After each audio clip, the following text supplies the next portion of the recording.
धुळे लोकसभा सार्वत्रिक निवडणूक 2024च्या अनुषंगाने राज्य उत्पादन शुल्क विभागाच्या भरारी पथकाने धुळे तालुक्यातील नेर महालकाडी शिवारात बनावट दारू निर्मिती करणाऱ्या कारखान्यावर छापा मारून मोठी कारवाई केली असून या कारवाईत मोठ्या प्रमाणात दारूचा साठा जप्त करण्यात आलाय। तसेच दारू बनवण्यासाठी लागणारे साहित्य देखील पकडून एकंदरीत जवळपास 7,13,260 रुपये किमतीचा मुद्देमाल जप्त करण्यात आला असून या कारवाईत एकाला ताब्यात देखील घेण्यात आले आहे।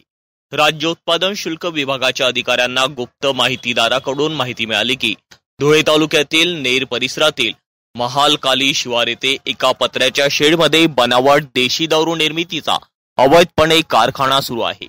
या माहितीच्या अनुषंगाने पथकाने कारखान्यावर अचानक छापा टाकला असता त्या ठिकाणी बनावट देशी दारूच्या 228 सीलबंद बाटल्या, त्याचबरोबर दारू तयार करण्याचे व साठवण करून ठेवण्याचे, त्याचबरोबर बाटल्या सील करण्याचे असे विविध प्रकारचे साहित्य आढळून आले। पोलिसांनी या कारवाईत जवळपास 7,13,260 रुपये किमतीचा मुद्देमाल हस्तगत केलाय। त्याचबरोबर एकाच्या मुसक्या देखील आवळण्यात आल्या आहे। पुढील तपास राज्य उत्पादन शुल्क विभागाच्या अधिकाऱ्यांकडून करण्यात येत आहे।